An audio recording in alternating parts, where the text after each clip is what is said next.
신랑 되신 예수님을 기다리는 신부 여러분, 마태복음 25장에 보시면 신랑을 기다리는 신부와 친구들이 등장합니다.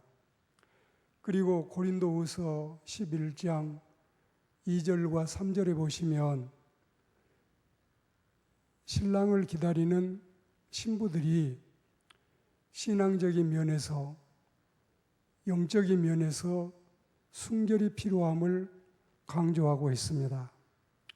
춘향전에서 한양간 이도령을 기다리는 성춘향처럼 오늘 우리는 신부된 마음에서 신랑을 기다리는 심정을 가져야 되겠고, 특별히 저는 오늘 저녁거리가 없어 팥죽을 쏘는 것이 아니고 별식을 위하듯이 설교거리는 있지만 오늘은 소설적으로 새로운 모습에서 말씀을 전하고자 합니다.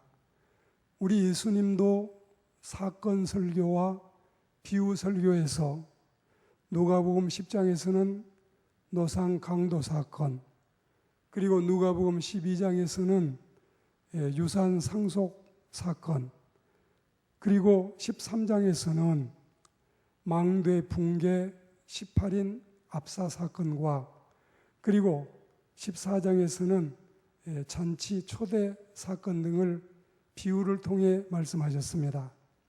그래서 오늘 저는 새로운 마음으로 하나의 이 신랑을 기다리는 신부, 신랑과 신부가 아름답게 만나는 모습을 여러분과 같이 나누고자 합니다.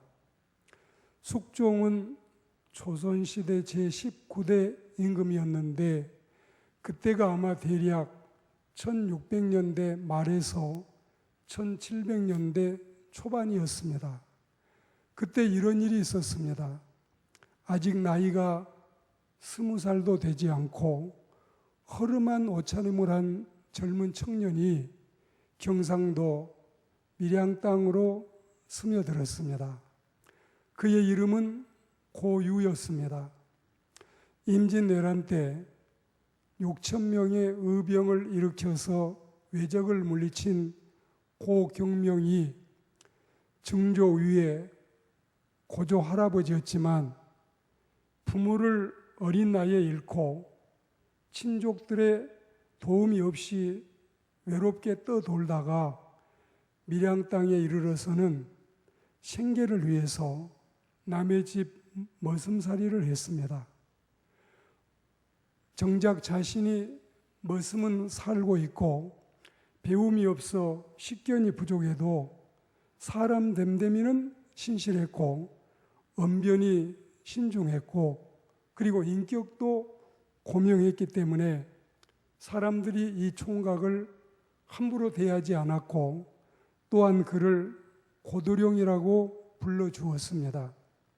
그 마을에 박좌수라는 사람이 살고 있었는데 그는 관청을 돕는 아전들의 팀장이었지만 박봉이었고 중년에 상처를 내서 가시가 구차했는데 효성스러운 딸이 하나가 있어서 그 딸이 정성스럽게 아버지를 모셨으므로 가난한 중에도 따뜻한 밥을 먹으며 살고 있었습니다. 총각은 어느덧 그 마을에서 달을 넘기고 해를 보내는 가운데 그 처녀의 효성과 현숙함을 소문을 듣게 되고 먼 빛으로 보고 그 처녀를 바라보며 아름다운 처녀에게 연모의 정을 품게 됐습니다. 내 처지가 이러하거늘 그녀가 나를 생각이나 해줄까? 그 처녀와 일생을 산다면 참 행복할 텐데 벌써 많은 혼사가 오고 간다는데 나도 한번 뜻이나 전해보자. 그래, 부딪혀 보자고. 이런 마음을 먹고 그러던 어느 날 노을이 곱게 물들 무렵에 하루의 일과를 마치고 총각은 박좌수의 집을 찾아갔습니다. 원래 이 박좌수 씨는 장기를 매우 좋아해서 장기판부터 벌려놓았습니다. 가슴에 품어온 말을 이 장기판 앞에서 어렵게 총각이 꺼냈습니다. 좌수 어른, 오늘 장기판을 두는데 그냥 두는 것보다는 내기를 하는 것이 어떨까요? 그러니까 박좌수 이 사람이 듣더니 자네가 그 웬 말인가? 듣던 중에 반가운 소리일세 그려. 무엇을 얘기할까? 아마 이 좌수 머리 생각에 주막집에 막걸리나 파전이 떠올랐습니다. 그러니까 총각이 말하기를 이왕에 할 바에는 큼직한 내기를 합시다. 이러면 어떨까요? 제가 지거든 좌수댁 머슴살이를 3년 살기로 하고 좌수님이 지거든 내가 좌수님 사위가 되면 어떨까요? 박좌수는 그제서야 고유의 말에 뼈가 있음을 알게 됐습니다. 애끼 이 사람아, 금옥 같은 딸을 자네에게 주겠는가? 머슴꾼에게 주려고 빗발치는 청혼을 다 물리치고 20해를 키웠겠는가? 벗삼아서 이 총각과 장기를 두기는 하더라도 너를 사위로 삼을 것은 아니다. 이런 마음이 박좌수에게 가득했지요. 그리고 고유는 박좌수에게 모한을 당하고는 얼굴이 홍당무가 되어서 쓸쓸한 머슴방으로 돌아오게 됐습니다. 그런데 총각이 돌아간 뒤에 딸이 부친께 묻기를 아버지, 뭐 때문에 고도령을 그렇게 나무라셨습니까? 그러니까 아버지 하는 말씀이 그 곤정이 글쎄 나더러 자기를 사위로 삼으라는구나. 말이나 되는 소리냐. 이렇게 아버지가 하니까 이번에는 딸이 말을 받기를 아버님, 그이가 어때서 그래요? 지금은 비록 빈천하지만 본래 명문사족이라고 하고 사람이 듬직하고 성실하지 않나요? 이러면서 처녀의 수줍음은 띄고 있지만 아버지에게 원망이라도 하는 것 같은 투의 말을 하는 것이었습니다. 그리고 소문을 들은 마을 사람들도 모두가 두 사람의 혼사를 권하는 것입니다. 이쯤 되니 박좌수도 어쩔 수가 없었어요. 그래서 물 한 사발 떠놓고 젊은 청년과 처녀의 혼례가 이루어졌습니다. 두 청춘 남녀는 가난하긴 해도 행복하리라는 기대뿐이었습니다. 그때 첫날 밤 섹시의 입을 통해서 나오는 것은 꿈 같은 말이었습니다. 서방님, 그를 아시나요? 그때 서방이 대답하기를 부끄러우나 배우지 못해서. 그럼 어떻게 해요? 대장부가 그를 모르면 공명을 얻을 길이 없어요. 그러면 이렇게 합시다. 앞으로 10년 작정을 해서 서로 이별하여 당신은 글을 배워서 과거에 오르기로 하고 첩은 길쌈을 해서 시간을 모으도록 해요. 그래도 우리 나이가 30이 되지 않으니 늦지 않아요. 우리 부부가 헤어지는 것은 쓰리지만 훗날을 위해서 서로 고생합시다. 그러면서 섹시는 고유의 품에 안겨서 눈물을 하염없이 흘리는 것입니다. 그때 이 고유 총각은 섹시의 두 손을 꼭 잡았습니다. 이렇게 곱고 마음 착한 섹시가 너무나 고마웠던 거지요. 뜻이 있으면 길이 있는 법. 아직도 동이 트지 않는 새벽녘에 이 총각은 짧은 첫날 밤이 새자 아내가 쌓아준 5필의 배를 짊어지고 집을 떠났습니다. 그렇게 떠나서 배를 판 돈으로 스승을 찾았지요. 돈을 아끼려고 남의 집 처마 밑에 자고 빈 사당 아래서도 밤을 새워가며 스승을 찾아서 남도 합천 땅에 이르게 됐습니다. 고유는 인품과 학문이 높아서 자기를 잘 가르쳐 줄 것으로 보이는 분을 만나서 예를 올리고 글을 가르쳐 주십사 청했습니다. 그러해 어린 학동들과 천자문을 처음 배우게 됐고 5, 6년이 지나자 그의 글은 실로 대성의 경지에 도달하게 됐습니다. 고유를 가르치던 스승도 탐복을 하면서 나로서는 더 이상 가르칠 것이 없으니 올라가 과거나 보도록 하라고 보냈습니다.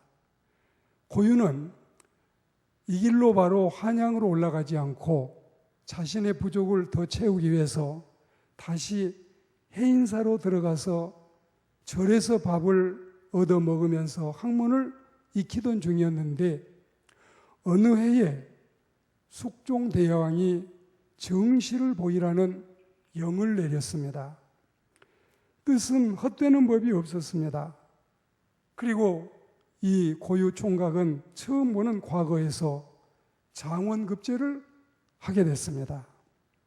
그 후에 급제한 고유는 조정에서 왕을 모시게 됐는데 비 오는 어느 날 우연히 임금이 묻기를 너는 누구의 자손이냐?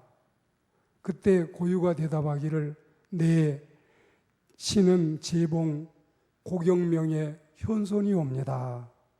허허, 충성된 재봉이 손자도 잘 두었군. 그래, 고향 부모는 강량하신가? 그때 고유가 대답하기를 저는 일찍이 부모님을 여의었습니다. 또 임금이 묻기를 그러면 처자가 있겠구나. 그리고 숙종 임금은 그날 밤에 고유를 따로 불러서 그의 사연을 듣고자 했습니다. 그때 고유가 임금 앞에 대답하기를 여기저기 떠돌다가 밀양에서 머슴살이를 하게 됐습니다. 그리고 머슴살이를 하던 그 마을에서 장가를 들고 첫날 밤에 아내와 약속하기를 10년 동안 서로 헤어져서 저는 글 공부를 해서 과거를 보기로 하고 아내는 길쌈을 해서 세간을 모으기로 약속을 했습니다. 그리고 이번 과거에 급제해서 임금님을 모시게 됐습니다. 그러니까 임금이 묻기를 그러면 10년 한정이 다 되었으니 너희 아내도 과거 급제 사실을 알고 있겠구나. 아직 모릅니다. 과거에 오른 지 며칠 안 돼 통지도 못 보냈습니다. 그래. 그러면서 왕은 그 자리에서 이조 판서를 불러서 현 밀양 부사를 다른 곳으로 옮기고 고유를 밀양 부사로 임명하라고 분부를 했습니다. 그리고 고유를 바라보면서 이제 내가 너를 밀양 땅으로 보내마. 옛날 살던 마을에 가서 아내를 만나되 화객처럼 차리고 은밀하게 가서 아내의 마음을 떠보아라. 과연 수절하여 10년을 기다리고 있는지 아니면 변심을 해서 외간 남자를 만났는지 그 뒷얘기가 나도 궁금하구나. 고유는 임금의 말을 듣고 부복사은하고 물러나왔습니다. 그는 왕이 명한 대로 하인들을 도중에 떼놓고 홀몸으로 허술하게 차린 다음에 자신의 아내를 만났고 또 아내와 결혼까지 했던 옛 마을을 찾았습니다. 그러나 정작 옛 마을을 찾아 그 옛 집으로 가보니 집터에는 잡초만 무성할 뿐이었고 사람의 그림자도 없이 버려진 지 수년의 세월이 지난 것처럼 보였습니다. 고유는 가슴이 철렁 내려앉았어요. 못 믿을 것이 여심이라던가 첫날 밤에 맺은 굳은 언약은 가슴속에 사무치건만 아내는 어디로 갔을까? 마침 가까이 소를 끌고 가는 노인이 있어서 그 노인에게 박좌수 집 형편을 물으니 그가 고유인 줄은 못 알아보고는 늙은이는 자신이 아는 대로 일러주었습니다. 박좌수 어른이요? 그러니까 그게 3년 전인데 병으로 세상을 떴지요. 딸이 하나 있는데 10년 전 마을에서 머슴을 살았던 고도령에게 시집을 보냈는데 첫날 밤에 자취를 감추어 버려 혼자가 됐지만 신기하게도 첫날 초야에 아들이 하나 생겼어요. 참 똑똑하지요. 그 여자는 현숙하고도 어찌나 부지런했던지 남편이 없는데도 크게 가산을 일으키더니 땅과 살림이 무수해지고 건너편 산 밑에 100여 호가 넘는 대촌을 이루어 놓았어요. 이 말을 듣고 고유는 너무 기뻤습니다. 조금 전에 품었던 실망이 사라지고 고마움이 싹트는 순간이었습니다. 아내가 가산을 많이 이루어서 그것이 기쁜 것이 아니라 아내가 자신과의 사랑의 언약을 지키면서 자기를 기다려줬다는 사실 때문이었습니다. 고유는 이렇게 말해주는 노인에게 사례를 하고 자신을 따르는 군속들에게는 주막에서 대기하도록 명령했습니다. 자, 오늘 말씀 고린도후서 11장 2절에는 정결한 신부인 그리스도인들을 신랑이신 예수님께 중매한다는 말씀이 있고 3절에 가서는 뱀이 그 관계로 하와를 미혹한 것 같이 너희 마음이 그리스도를 향하는 진실함과 깨끗함에서 떠나 부패할까 두렵다고 말씀했습니다. 오늘 우리는 이 고유와 또 이 고유 아내의 말씀을 우리가 새겨 들으면서 신부인 우리들로서 어떻게 신랑 예수님을 맞이해야 할지를 우리 마음속에 아로새기는 시간이 되었으면 합니다.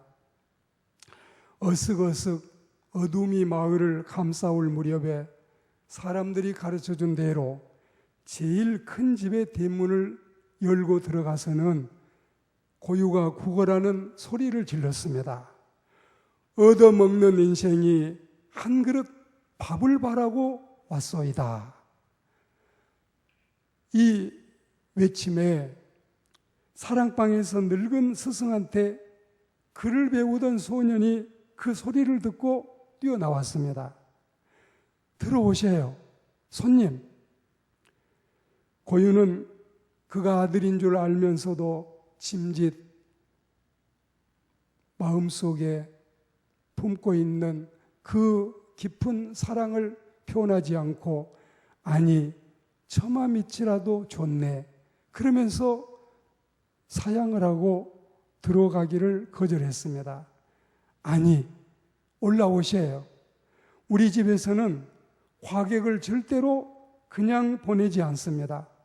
그러면서 이 아들이 권면하니까 굳이 올라오라 하므로 못 이긴 채 하고 올라가서 운목에 쭈그리고 앉았습니다. 그런데 이 아이가 고유에게 묻기를 그런데 손님의 성씨는 무엇이지요? 허허, 버렁뱅이에게 무슨 성이 있나? 남들은 고가라고 하지만 그러자 소년의 눈이 더욱 빛났습니다. 그럼 손님의 처가성씨는요?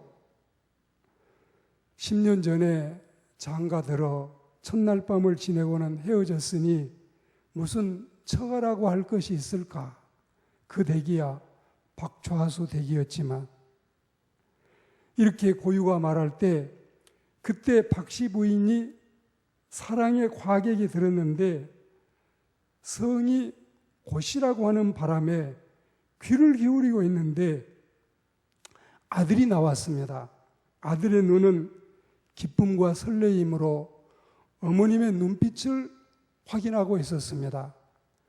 박씨 부인은 고개를 끄덕이더니 아들의 손을 잡고 사랑방으로 들어갔습니다. 비록 10년을 떠나 살았지만 한눈에 알아볼 수 있는 남편이라 너무 기쁜 나머지 반가운 눈물을 흘리지 않을 수 없었습니다. 오래 그리던 회포에 쌓인 얘기를 꺼내며 10살 먹은 아들을 아버지에게 인사를 시키는 것입니다. 고유는 그 아들의 머리를 쓰다듬으며 여전히 힘없는 소리로 그의 지난 일을 꾸며댔습니다. 그렇게 집을 떠나서는 뜻을 이루어보려 했지만 운수가 사나워서 배를 판 돈은 도적을 만나 빼앗기고 이리저리 유랑걸식하고 돈이 없어 글도 못 배우고 세월만 허비하다가 이렇게 비렁벙이가 되었어. 고유가 이 말을 하자 부인이 듣다가 조금도 원망하거나 민망히 하는 기색이 없이 서방님 상심하지 마세요. 사람의 궁달은 모두 운수에 있답니다 하면서 우리 집은 벼로도 수천석을 추서를 장만해 놓았으니 무슨 걱정이 있겠느냐고 남편을 위로합니다. 그리고 좋은 의복과 음식을 들여놓으며 남편에게 사랑을 나타내는 아름다운 광경이 보였습니다. 고유는 음식상을 앞에 두고 부인이 주는 옷으로 갈아입었습니다. 그런데 이 부인의 눈길에 남편의 겉옷이 거렁뱅이 옷차림이기는 하지만 속옷은 새하얗고 깨끗했고 허리춤에는 관리들이 차고 있는 명패가 흔들리고 있으니 놀랐습니다. 서방님, 사실대로 말해 주십시오. 그때 서방이 말하기를 나와 동행하던 사람들이 있으니 그들도 불러들여서 함께 먹어야 하겠소. 그러자 부인이 하인을 시켜서 밖에 숨어있는 사람들을 모시도록 했습니다. 드디어 숨어있던 수십 명의 관속들이 안으로 들어와서 도열했습니다. 그리고 박씨 부인을 향해서 문안 인사를 올리고 야단이었습니다. 고유는 그제서야 박씨 부인 자기 아내에게 이렇게 말했습니다. 우리 부부의 사연을 들은 상감마마께서 지시한 것이라오. 당신의 마음을 떠보려고 한 것이 결코 고의는 아니었어. 그러면서 지금까지 있었던 일들 가운데 진정한 사실이 드러나는 순간이었습니다. 군속이 드디어 이제 관복을 가져와서 고유가 갈아입고 박씨 부인 앞에 당당하게 서게 됐으니 이 남편을 바라보는 부인의 기쁨은 어떠했겠습니까? 그 이튿날부터 사흘간 잔치를 베풀어 동네 사람들을 실컷 먹였습니다. 그리고 박씨 부인은 그동안에 모아놓은 전답을 모두 가난한 이들에게 나누어 주었습니다. 처음으로 자신에게 글을 깨우쳐준 스승이나 해인사 스님들에게도 보답을 했습니다. 저는 이 시간에 이 박계주 소설의 수뇌부에 나오는 것처럼 사실 이 박씨 부인을 우리 옛날 이 습성이 그냥 박씨 부인, 이씨 부인, 오씨 부인 했지, 실제로 제가 이름을 스스로 하나 지어준다면 박순애라고 하는 이름을 지어주고 싶어요. 이 순수하고 순결하고 아름다운 고결한 이 플라토닉 러브 같은 순결한 사랑의 여인에게 박씨 부인 대신 박순애라고 하는 이름으로 부르고 싶습니다. 고유는 얼마 안 있어서 벼슬이 경상 감사에 올랐다가 2조 참판에 이르러서 지금도 이 세상에 나와 있는 뉴스들에 보면, 역사 기록에 보면 숙종과 영조와 정조 등 3대에 걸쳐서 영화로움을 누리고 부인도 조정이 정한 정부인이 되어 늦도록 복록을 누렸다. 그리고 머슴이 2조 참판이 되었다. 이런 역사의 기록이 뚜렷하게 남아 있습니다. 구약 성경의 이 룻기와 에스더는 이론적인 교리나 교훈이 아니라 역동적인 사건으로 이 모든 내용을 전개하고 있고 일종의 소설적인 특징을 구비하고 있습니다. 그리고 두 여성이 다 주인공으로 등장하는데 한 여성은 이방 여인이었고 한 여성은 포로 여인이었습니다. 그리고 에스더서는 여호와 하나님이라는 단어가 한 차례도 등장하지 않으면서도 버젓이 성경에서 하나님의 이 진리를 가르치는 중요한 내용으로 자리 잡고 있습니다. 오늘 룻기와 에스더가 단편 소설 형태를 취하는 것처럼 어쩌면 오늘 우리는, 제가 이 16세에 설교자가 됐는데 옛날에는 주일학교 교사를 반사라 했어요. 반사라는 말은 반만 교사라는 뜻이 아니라 그 반을 가르치는 선생이라는 뜻이에요. 저는 주일학교 아이들을 가르치는 설교자가 아니라 16살의 장년들을 대상으로 하는 설교를 시작했습니다. 이제 50년 이상 지났는데 오늘 저는 이렇게 말씀을 전해보기는 50년 동안 처음 전해보는데, 그러나 룻기와 에스더서를 통해서도 하나님의 진리가 선포되듯이 신랑 예수님을 기다리고 계시는 신부 되신 여러분들이 오늘 이 고유와 박순애의 아름다운 신랑과 신부의 만남을 통해서 우리의 믿음이 주님을 향한 마음의 창문을 열고 아름다운 순결로 성숙해졌으면 하는 마음으로 이 말씀을 전해드립니다. 이 내용을 들으면서 주님을 기다리는 신부로서의 현숙하고 바른 태도들을 저와 여러분 우리 모두가 배울 수 있기를 바라고, 또한 이제 이 환하게 웃을 수 있는 신랑과 신부의 만남이 되기를 소망합니다.